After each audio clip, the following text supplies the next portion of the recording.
you little sweetheart. They can't do nothing because I tap dance.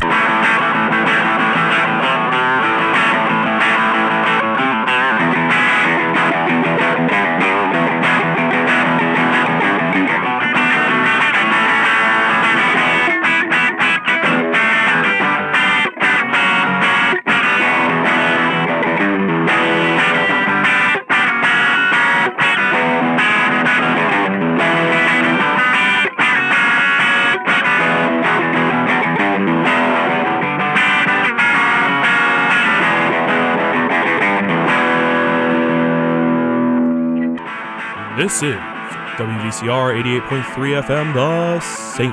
You are listening to Calling Out Controversy, featuring hosts Andrew Hecht and Justin Kenyon.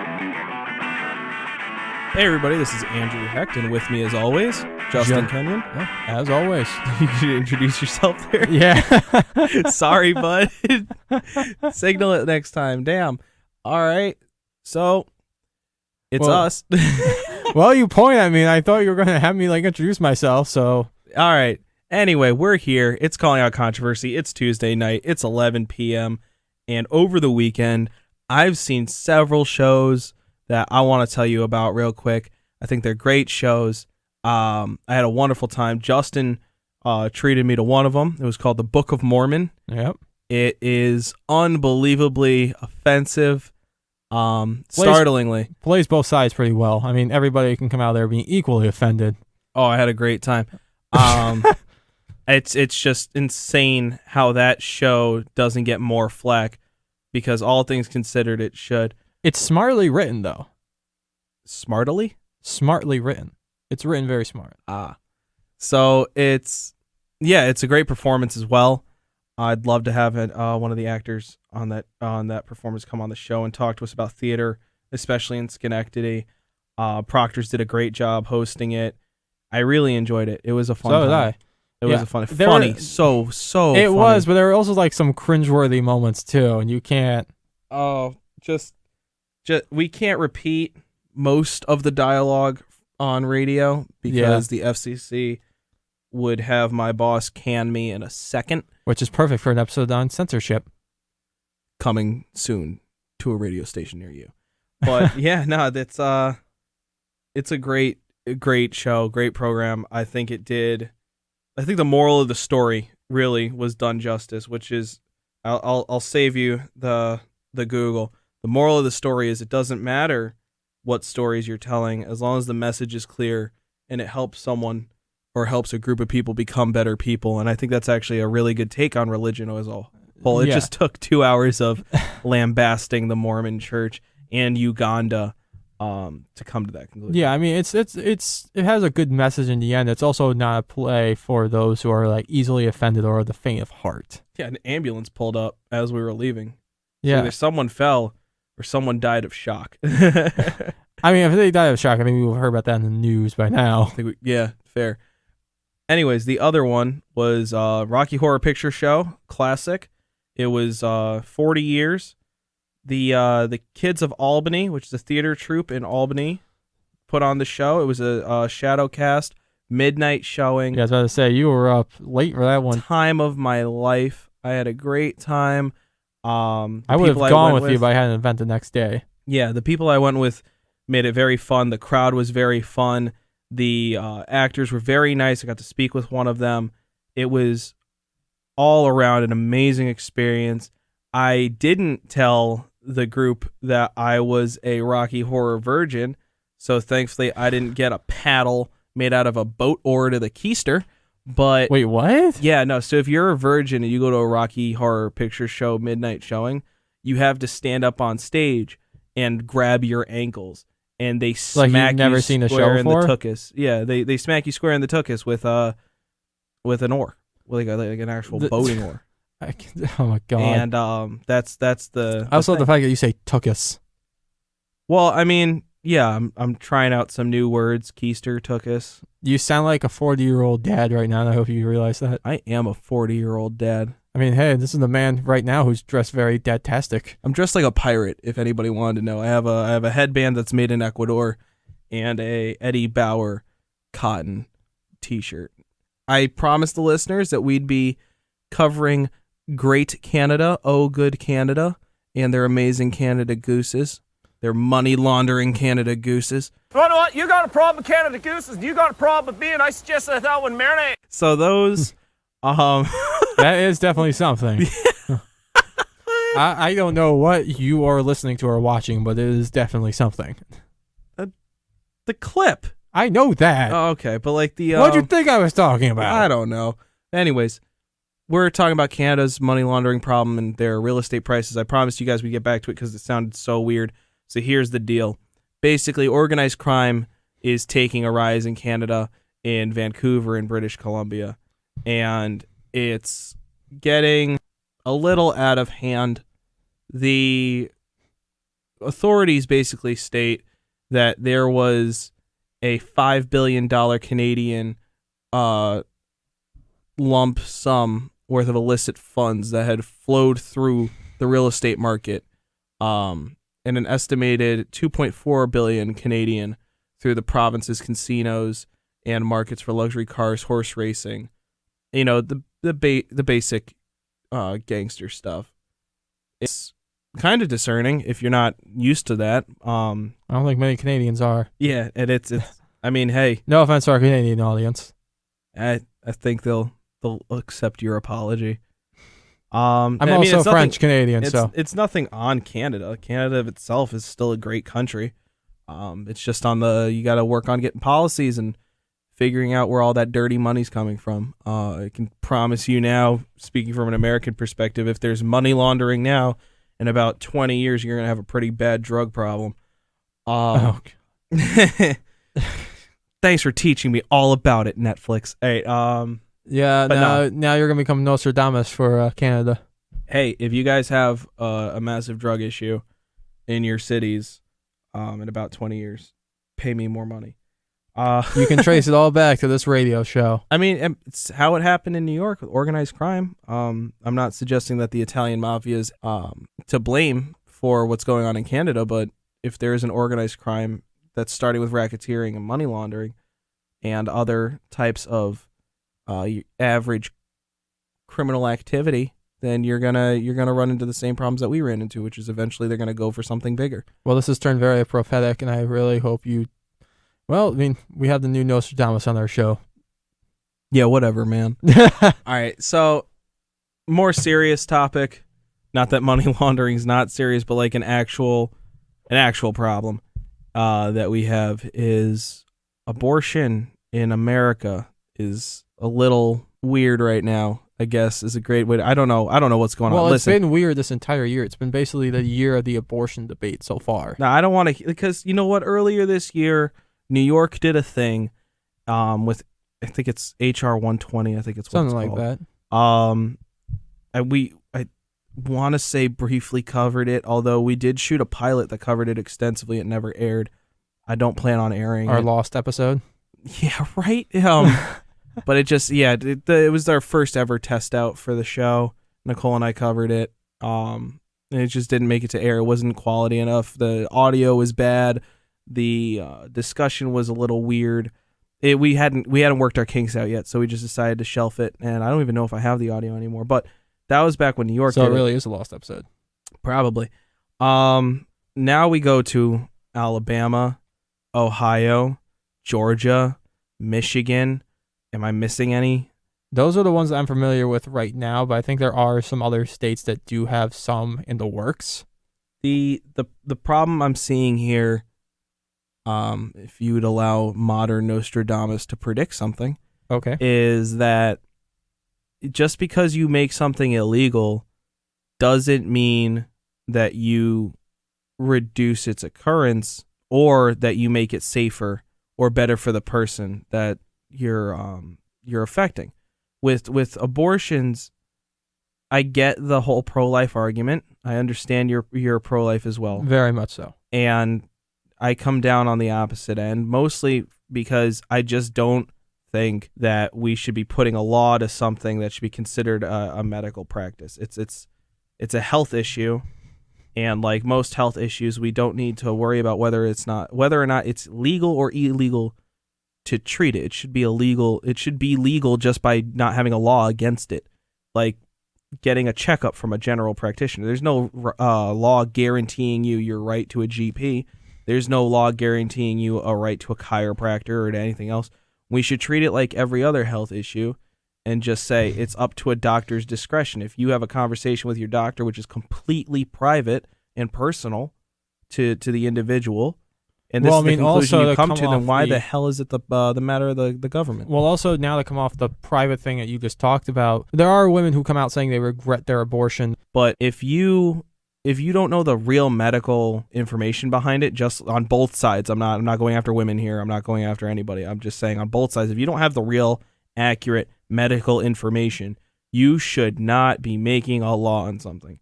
That should be common sense. If you don't know what's going on with individual pregnancies and individual financial circumstances and other things, you shouldn't be commenting on it or making a base law. There's no general law that's going to make this go away. There just isn't. You can put a time limit on it. You can make that same exact argument with guns or drugs, which I do. I'm pro gun ownership and pro.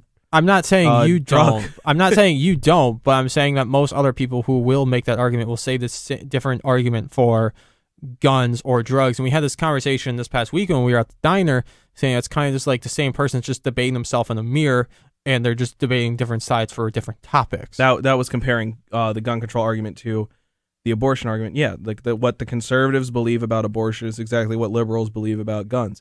The difference is liberals don't believe that you should consider a 6-week-old embryo a child, and conservatives do. And conservatives don't believe that you should take guns away from legal law-abiding citizens, and liberals do, for the most part. And then like also comparing apples to oranges with the guns and the abortion. Not saying they both don't bans, but like there's other people who are going around saying like, well, nice to see Republicans do something about abortion instead of guns or something like that, and just seeing all those tweets and all those other people. But the whole nation's fired up. A lot of people are saying things that in a month or two they're going to look back and go, I was the dumbest thing I could have said at that time. Yeah. There's certainly plenty of representatives who have said things that are just atrocious, inflammatory, and inappropriate. The thing that got me heated about this most, though, was the story about the 11 or 12-year-old girl. And here's the thing with that. I'm going to throw you a bone here. I'm not disagreeing with you that there should be something done with that case. And that's one of the things I disagree with these cases, especially in Ohio and Alabama, is that they take out rape and incest. Where I've always been proud of my pro-life stance. It's always been one of my political beliefs that I hold that I'm most proud of. And I've always stated to myself, and this is even held within even the Republican leadership in Congress, like even Kevin McCarthy, the Republican leader, came out and said this too, is that we're pro-life except for a rape, incest, or life of the mother. With rape and life of the mother, it kind of just comes down to us, to their decision at that point, with the decision of the mother or the family and the family in that regard. The way I look at it is that in the argument when they propose that late-term abortions are legal and that means people are going to be aborting babies in the 8th or 9th month, you have to be criminally insane to believe that somebody is actually going in there at 8 or 9 months and having a baby aborted. That's a really crazy thought process, and it's disturbing to think that. I'm sure it will happen once or twice, but that is not going to be. I actually got a statistic right here for that. Yeah. According to the Center for Disease Control, 1.3% of all abortions come after the 21st week. 1.3%? Yeah. 1.3%. So 98.7% are before the 21st week. Yes. Okay, so there you go. The United States is also this goes back a little bit to your time comment earlier with like the setting a time limit on it. The United States is also one of 7 countries to allow abortions past the 20th week. And those other countries include like China, North Korea, the Netherlands, Vietnam, countries like that. So what's 20 weeks? 20 weeks is 5 months. Somewhere around that, yeah. Yeah, so okay, 5 months, I'm comfortable if we can all agree to simmer down a little bit and start with a compromise, you can say after 5 months that's a little extreme. The reason being is because I've met people who were born three and a half months early. Yeah, I mean, and have lived completely healthy lives. The same thing. I have a cousin like that too. Yeah, so that would be why I would say I'm okay with putting a time limit on it. Now, the only other qualm I have about it is I do believe that father should have a right to partake in the discussion. I think it might be better if you could buy out the partner if you don't want to be a father and she wants to keep it, or if she doesn't want to be a mother and you would want to be a father, even as a single parent. You could find a financial way to settle that dispute. And, a lot of people are going to be like, capitalism doesn't solve everything. No, money isn't all about that. What about this? It's like, you know what? Everyone's got a number, I'm sure. And with the continuing advancement in technology, there's going to be a way where this will become a possible solution. I'm not saying this is the right solution. I'm just saying I could see it happening. But it's important to have fathers in the discussion simply because they're parents as well. And I get the whole thing about bodily autonomy. I understand that. I'm not saying that rapists should be able to make these decisions. Yeah. I'm definitely not saying that if you're attacked, your rapist should have the opportunity to say whether or not they want to keep the child. Right. That's a criminal act. I think we can all agree that person shouldn't have a say in the future of that. There are baby mothers who do choose to keep their babies. I mean, Cassie Dillon recently came out and said on Twitter that her mother was conceived during rape, and her grandmother decided to keep the baby. Right, and again, it's not a universal thing. That's why it should be up to the individual, and the government should stay out of it. You don't know the full story. You don't know this person's beliefs. You don't know this person's life. You don't know if they're already messed up or if they didn't have this in their plan and it's gonna change their life forever. They like, that's not up to you to decide. Not you specifically, but you as in the government or any proponent for this type of bill. Everybody should be left alone. Now, we got to wrap up because we have to get to the interview we have with Jack Quinn. We have him waiting, so I don't want to make him wait anymore. But we appreciate comments and emails about this topic. Before anybody sits there and says two men shouldn't be talking about this conversation, this is a current event. It's a societal issue. And there are no women on this show as of right now. But you know what? If you guys have an opinion and you want to come on, why don't you reach out to us? I'll put anybody on this show, given that they're respectful and they're nice, and we can have an intelligent conversation. I will tell you this will be a topic we will probably most likely, the way it seems to be going, be following for the rest of the summer. Yeah, it'll come back up again. We should get a female panel, conservative females, liberal panels. We'll work on it. Yeah. This is just a current event introduction before the entire internet explodes on us. We appreciate listeners for staying in, even if you don't agree with our opinions. I just appreciate you guys giving us the opportunity to voice our complaints or our view on things, probably a better way of saying it. It's a very important societal issue. We all, as a society, men and women, need to come to a conclusion on how we're going to deal with this in the future before it gets any more out of hand and we have more of these psycho laws going through. Yeah. So, with us today is Jack Quinn, current lobbyist for the state of New York. He works within the state Senate. And Yeah. Okay. All right. All things. All things. He's been all over the place. He's been around the block a few times. All right. So, Mr. Quinn, how are you today? I'm doing great. Appreciate you guys having me on. Yeah, it's awesome. We're glad we can have you. It's going to be an interesting episode. I personally am a lobbying neophyte. And it's going to be a good chance for me to learn. At least Justin knows some stuff. Of course, we have an expert with us. So tell us a little bit about your career in lobbying. So yeah, I started off, I'm a lawyer by background, went here to Siena, went to law school, practiced law for a little bit, was a member of the state legislature for 6 years, and then have been lobbying I'm in my 10th year right now. Have lobbied all over the place, though, as you mentioned. I started off working for a company called Allergan, as I like to say, Botox and boob jobs. That's what they do. And went from there to a company called Vertex, which is a company that makes the only drug to treat the cause of cystic fibrosis. Great company. Okay. Moved over to ExxonMobil, which everyone has heard of. And now currently work for a company called Sanofi. So I do state-level lobbying. So Okay. I cover state governments, and have lobbied in 25 states, all over the country. Really? So you travel? It's not just New York. No, it's all over. Yeah, started. I mean, New York has always been kind of my home territory, but I currently cover Hawaii. I've covered Colorado. I've covered all of the Northeast, New England, Upper Mid Atlantic, and most of the Midwest. So with Sanofi, what are you lobbying for or against? Basically, if you had to sum it up, it's patient access. So Sanofi is a French drug manufacturer. We try to ensure that patients have access to the products that we manufacture. Okay, cool.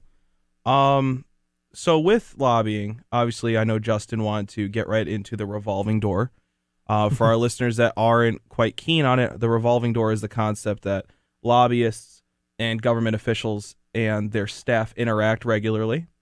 And then if a government official or his staff member chooses to, or maybe they lose a seat in a state or federal position, they can then pursue a career in lobbying due to the connections they've made over the course of their government career, and vice versa, I'm assuming, right? Because it goes both ways. It goes pretty much both ways, yeah. All right, so there's a link up on this on YouTube with the Conservation published an article in 2016 talking about the revolving door and why politicians become lobbyists and lobbyists becomes politicians. But I'm kind of more interested in your perspective on this. What's your experience with it? What do you think about it? I'll tell you this. I mean, I get why groups don't like it. I mean, they say to themselves, well, you were just in the building on December 31st. Now you're back in the building on January 3rd, 4th, whatever it may be. Yeah. Yeah. I am the revolving door to a degree, although when I first started at Allergan, I could not lobby in New York for a year. So the New York had put a 1-year ban. Now it's a 2-year ban on the ability to lobby in the States. What I've never understood is that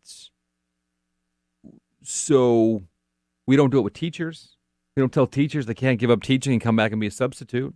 Right. Yeah. So we do it Yeah. with politicians because they say, oh, they have too much influence. I mean, I guess, so I take a year off and then I come back and lobby. Do I have any less influence? So is it if it's not a year, is it 2? Is it 5? Is it, I mean, at what point do you say that you're not changing the game? All you're basically doing to someone is saying that they can't do what they do. And for those of us who have been in politics for a while, this is our love, right? I mean, this is what we're involved with. It's what we do. For me, I was defeated in 2010 after serving 6 years. I ran for the state Senate in New York and lost a race. So I had the choice of going back to practicing law, which I was doing prior, or start lobbying, and I decided to start lobbying. Either choice would have been a fine choice. I mean, I probably would have less airline miles if I was a lawyer at the moment. And I'd still live in Buffalo, which is where I was a politician. But I've never run, I guess, I think it's one of those things where it's like, if we do this, this is going to stop the influence of people who are formerly in legislature or formerly staff members from really influencing policy, and it hasn't done that any particular way. I'm also curious on how you said, when you lost your race, you said, I'm either going back to law or I'm going to get into lobbying, and that to me kind of shows if the system were to work properly and you don't have 30-year-long tenures in places like the House of Representatives or the Senate or on a state or local level, if you get usurped by a new candidate, it kind of limits your job prospects if we were to say you're not allowed to lobby anymore. Because I think lobbying has a negative connotation to it, even though it not always should. But it's also, without the avenue for lobbying in your career path, you would have just gone back practicing law, or you would have had to find a new career, which politicians tend not to have a background in trades. And listen, no one feels bad for lobbyists, right? I mean, no one's going to be like, oh, poor Jack Quinn, he only get to become a lobbyist, and before that he was a state legislator. No, but I don't know that it's kind of like a solution looking for a problem to a certain degree. I don't know that it actually has impacted anything whatsoever. And here's the other point, and this is something, when people think of lobbyists, right, I just want to set the tone for the rest of the interview here. You have lobbyists who are, they work for a firm, right? And they have several clients. Those clients may be the UAW, they may be the Girl Scouts, they may be Sanofi. Then you have people like me who are corporate lobbyists. I work for a company, right? It's my job to know the business of that company and to know what that company works in my case, healthcare. Then you have associations. You have the National Federation of Independent Business, the NFIB. You also, I would include in that group, the teachers, NICET, or the UAW. What they are is that they're a group of individuals that are represented by one person at the Capitol to represent an organization of individuals who join that group, right? You join the UAW, you join NICET, you pay dues. NFIB, you pay dues. And the fourth category, and this is my theory, are advocacy groups. You have, the American Lung Association, the American Cancer Society, right? Where they're an advocacy organization who is trying to further the goals of individuals or a let's say like a bigger goal in some particular way, right? Yeah. So they're all lobbyists under New York state law, all of them. So when people say, well, I hate those lobbyists, I mean, do you hate the Lung Association? Because they got someone up in Albany who's walking the halls just like I am. Yeah, do you hate NICET? Right? Do you hate NICET? So you only hate, who do you hate? Do you hate the guy who's the contract lobbyist who is kind of like the person with many clients that is walking the halls every day? Do you hate the pharmaceutical manufacturer lobbyist because you may not like what pharmaceutical manufacturers are, but you're a teacher and you have one of the most powerful unions in the state? Well, here's the deal. Don't be a hypocrite. Either hate them all or don't hate them at all, right? Yeah. So that is really my issue, is that you be consistent about it. Yeah. That's kind of where I'm at as well. I think that the reason the negative connotation appears in lobbying is mostly because people think of Philip Morris or Jack they think, Abramoff. Yeah, or Philip Morris, the company for tobacco. Yeah. But yeah, Jack, they think of, like you said, pharmaceutical industries, like the... Thank you for smoking.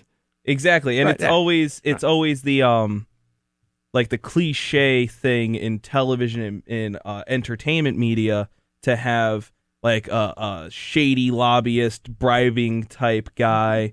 And I'm not gonna lie, until I got to political science as a major, I always thought lobbying was just legal bribery.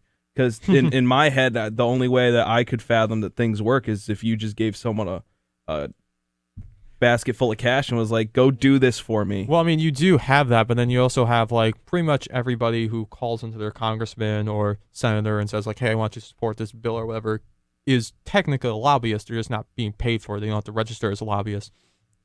Then you also have some people, like this past semester I took a class which Jack here was a guest for, and he came here and spoke for, and me and a couple of other students lobbied a bill, S1770 I think it is, in the New York State Senate to get Narcan on college campuses to help deal with student overdoses. Yeah. So we were technically lobbyists in that way, in that regard too. So I mean, it's kind of just like pick and choose which ones you like, which one you don't. When you get back to your point too about the whole thing with Philip Morris, and you're talking about the lobbying part of it. I mean, most people, if not all, have some lobbyist looking out for them, whether they pay or not. So if you're over 65, your AARP is looking out for you. Yeah. Right? Yeah. If you are a Catholic, you have the Catholic Conference, which is one of the most powerful lobbying entities in the world, looking out for you. Really? Right? Wow. If you're pro-choice, you have Planned Parenthood lobbying for you. So yeah, you may not pay dues, but your interests are in some particular way being furthered in state capitals and in Washington, D.C. every day. So when people are like, hate lobbyists, I'm like, well, let's go down and click off a couple things you believe in.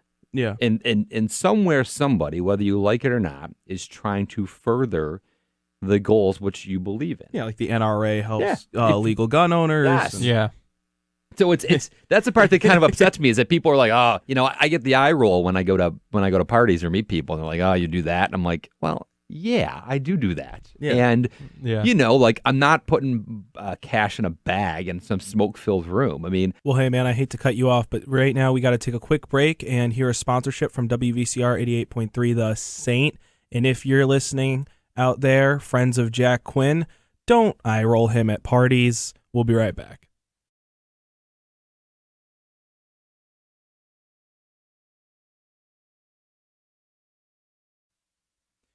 And hey, we're back. Still with us is Jack Quinn. Jack, can you do me a favor? Just take us through lobbying 101 for a minute for the listeners, for me, for Justin. Just what's basic knowledge, man?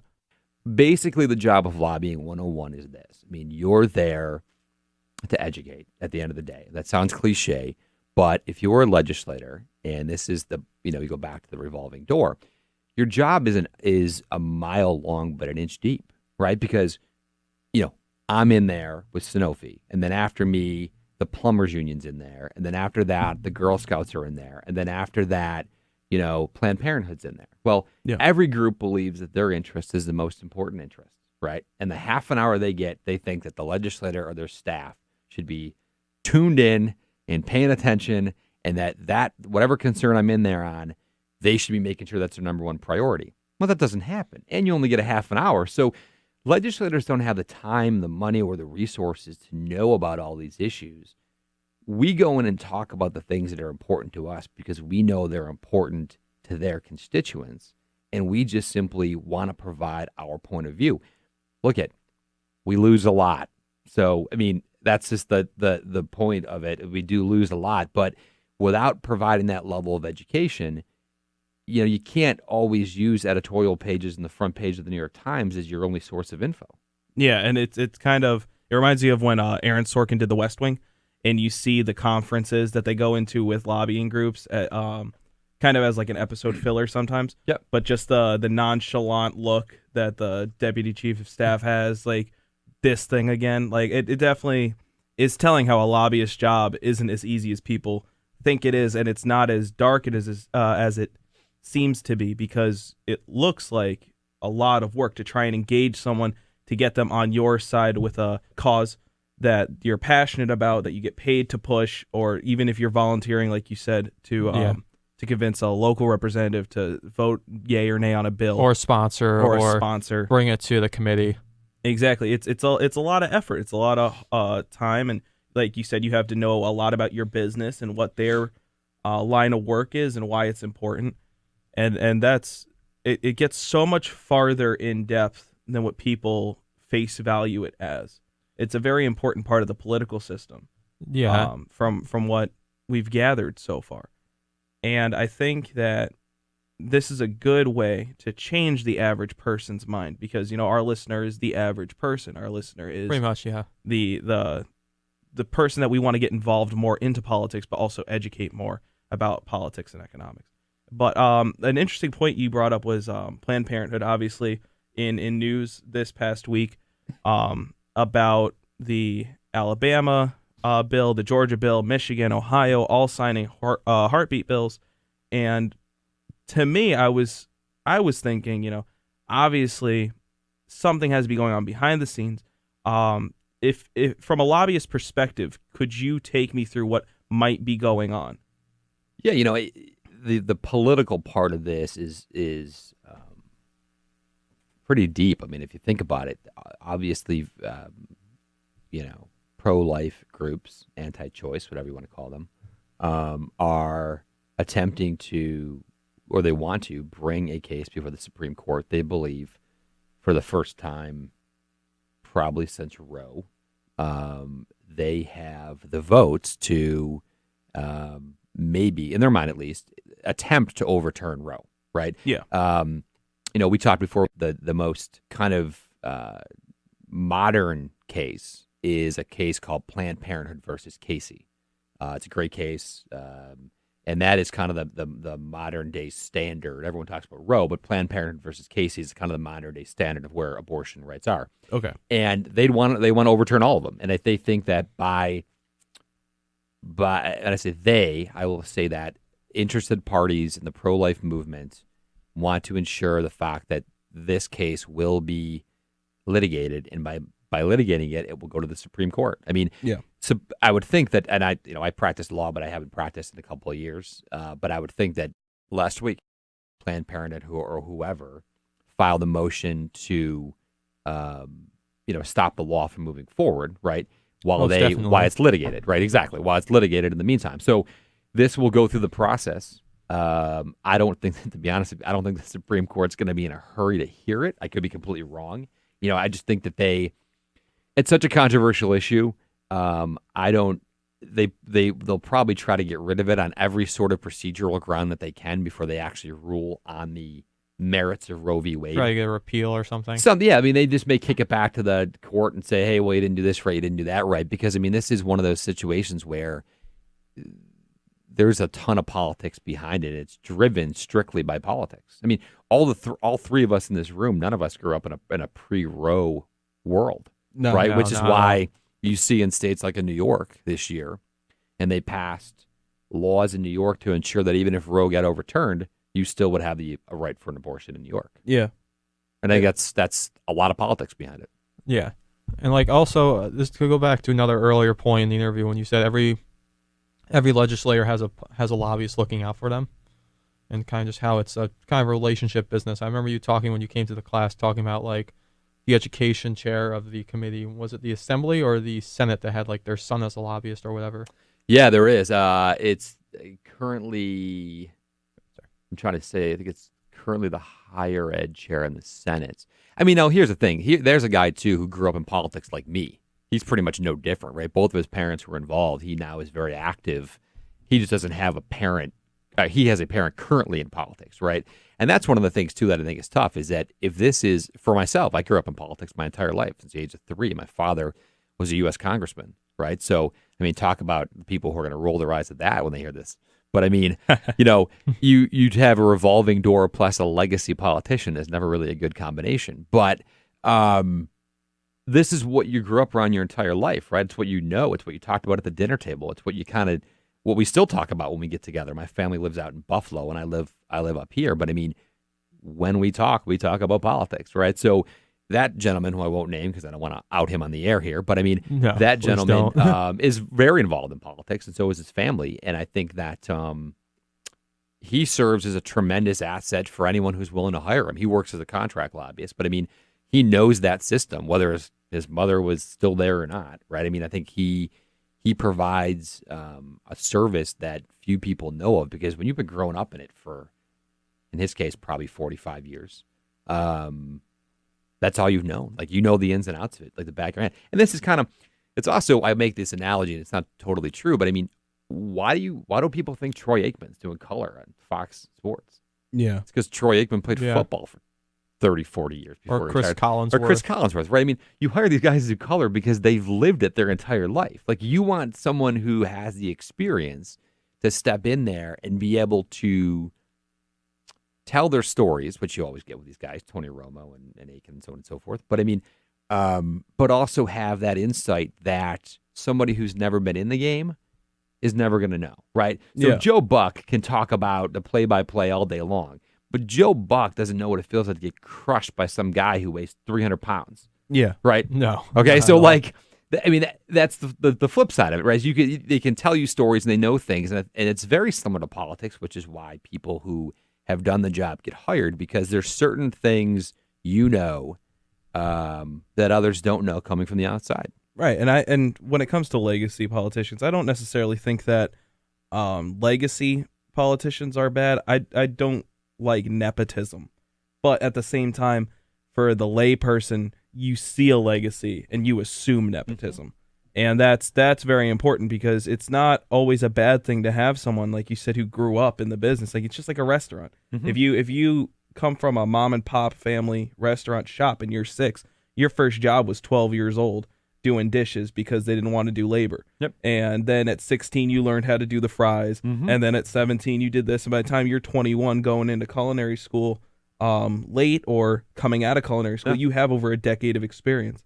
And that's important, especially for building a young foundation for high quality work. Yeah. A lot of the best chefs I know come from, my grandmother was a cook, or my father was a cook, or my mom did this, or we had they were the chef of a restaurant. They grew up around it. Yeah.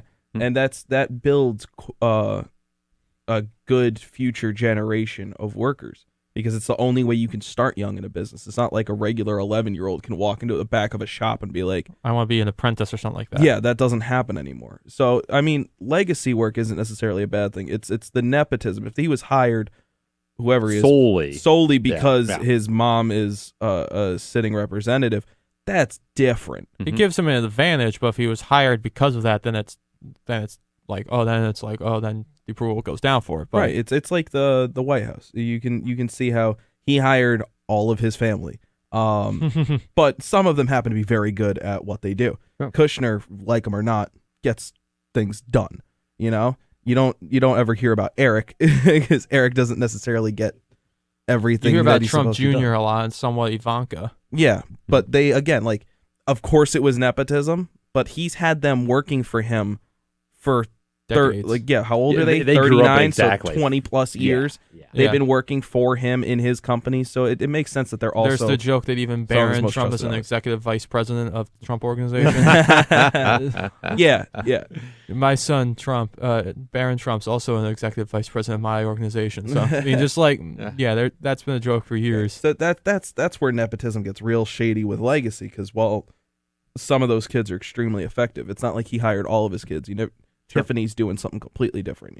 She's trying to become a pop star or something. I don't know. It's not my business. But but yeah, so that's a good side note to take about legacies and And the thing with politicians politics is and that that. you look at, man. I mean, if you're not doing the job, you're out.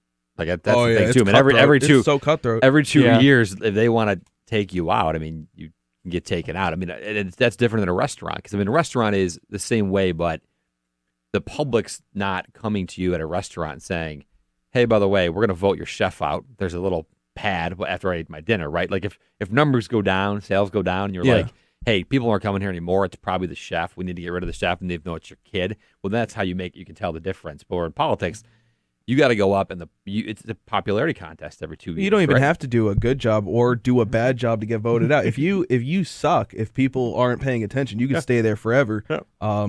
There are some key examples that you can find. All name recognition, just like how incumbents have the advantage in all elections, pretty much. They do. And in New York, obviously, with AOC, again, approve or disapprove of her, she took out the incumbent, who at the time was a pretty powerful Joe Democrat. Crowley. Yeah, and he had it. He was thought he next. had it so in the bag. He barely even campaigned. He was next in line to be speaker.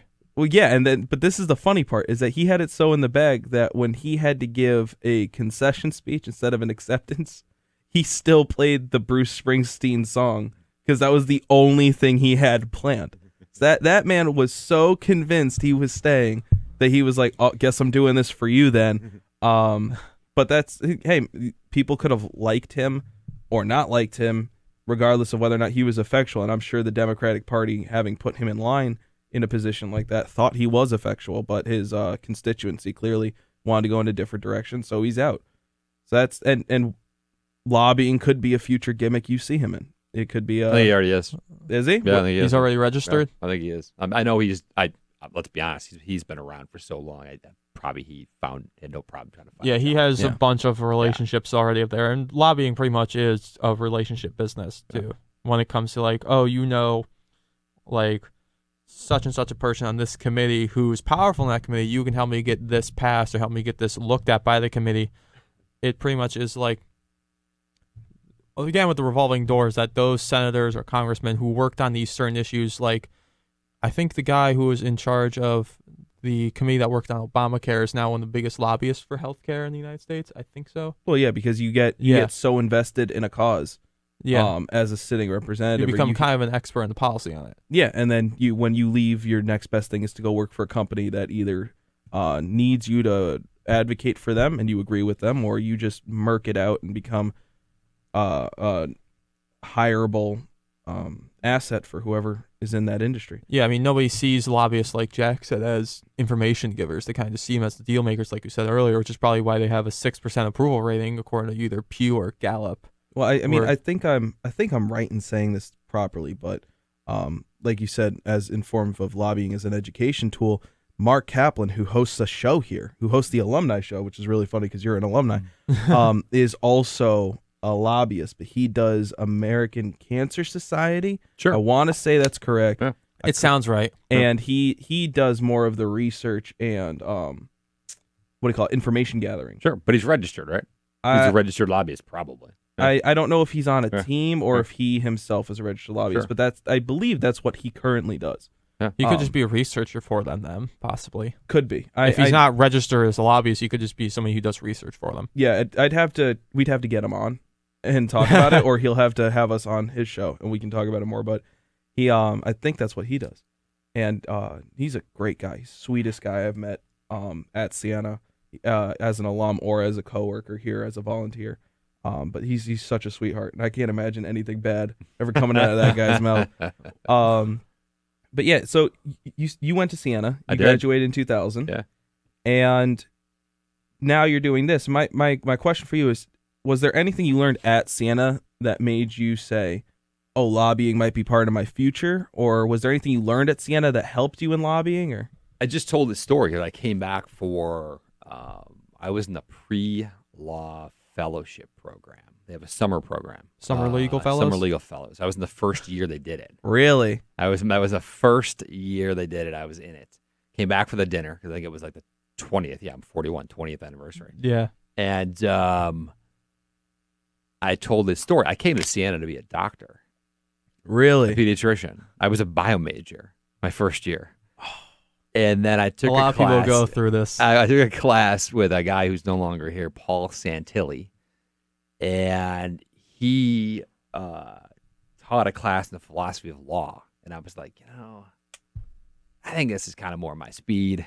Maybe do something there. And then I took a class with Dr. Cutler.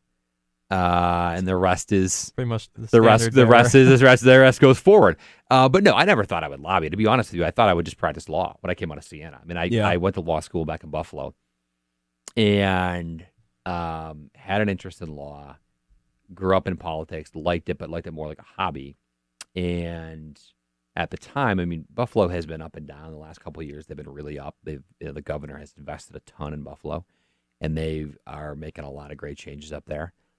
But I'm 41, so this is 15 years ago, more than 15 years ago that I was in law school. And things weren't great in Buffalo at the time. And I think from my own perspective, I thought to myself, would I ever think about running for office? So I got a little bit more involved with politics locally, more involved. And then at 26, took a shot. And I was like, you know what? What's the worst that happens here? I win, I lose. I go back to practicing law. There was no downside, right? I mean, I hate to say that, but as a lawyer, the only downside was, you go back to practicing law 5 days a week, right? So, so I did it and it was successful. I mean, I think the part about Siena, I mean, the great part about this school is that if you want to be involved in politics, you're here. I mean, you're here in the Capitol. The proximity to, the amount of people that I see that I went to school with here who are lobbyists now, like the lobbying community in Albany, there's a ton of people who are lobbyists and went to Siena College. I mean, there's a ton of overlap there. Really? Yes, ton of overlap. That's and wild. they all do great. I mean, and the thing is, like, they all are involved in the community. The guy by the name of Sean Doolin works for a firm called Him & Straub. I mean, arguably in my mind, the best lobbyist in Albany, probably. He's got to be top 5 for anybody who's paying attention. He's a Siena grad. I just think the closest, the proximity, the fact that you can go to school here and like start working and interning and doing all this stuff in state government from this location right here in Loudonville is kind of not many states have that because it works on two ways here, right? So you have your big 5 states: New York, Florida, California, Texas, and Illinois. The 5 most important states as it relates to lobbying in the country, the 5 most populated states, right?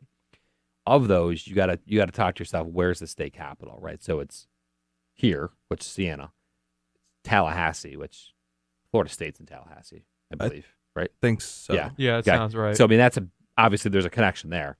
Springfield, Illinois. I've lived in Chicago and lobbied in Springfield, not the hotbed of collegiate education. No shade on Springfield there, but California is Sacramento. I don't know what's up in Sacramento. And then obviously in Texas is University of Texas at Austin. At Austin, yeah, which is obviously a great connection. So we're lucky. I mean, we have it right here, right? And you're able to do it. And it's Do you see a lot of Albany? Do you see a lot of overlap with SUNY Albany grads? Way more, because what they do at SUNY Albany is they have they didn't have this when I was here, but SUNY Albany runs an internship program. Yeah. Would you say that with like the Rockefeller School or just like the entire college as a whole? I think that Rockefeller obviously is more nuanced and more specialized, but I think that for people who want to be involved in politics and they do higher education in the Albany area, your opportunity is, I mean, the internship program alone, I just went and did meetings. I had some meetings this week up at the Capitol.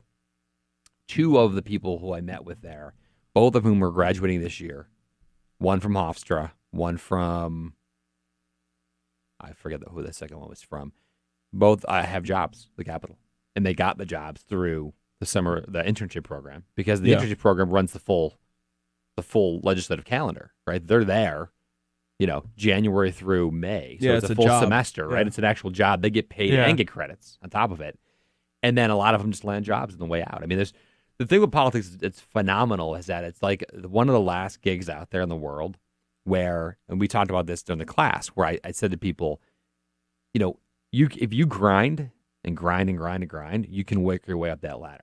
Like, you just got to be able to grind, though. That means like working at a low-level position that doesn't make a lot of money, or working on a campaign for a candidate and you're out late at night, you're doing weekends. I mean, the job is a lot of weekends and a lot of nights. It's not great for family, but if you work hard and you get to know the issues, you can go somewhere. I mean, sounds like Kitchens.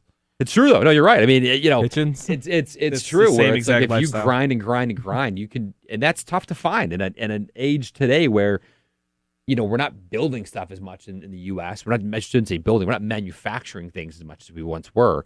Politics is a great place to get involved, especially if you're passionate about it. I mean, that gives me a lot of hope, because economics and politics are my thing here. I was previously a cook. I'm still cooking. I wanted to make a career change. Gig. Yeah, no, I wanted to make a career change, and you know what? Like, that's again one of the last bastions where you have to work your keister off, and you have to really want to do it. You have to love it. You can relate to this when you're working on a cause, but it's something where it's an addiction it's a high where you do something you're that passionate about, and you like, oh, I get to learn something new, or better yet, I get to impress someone with my skill set, or I get to make new connections or anything. It's always exciting. Hopefully going to feel the same when I get into something like politics. I don't know if I want to get into a specific sector yet.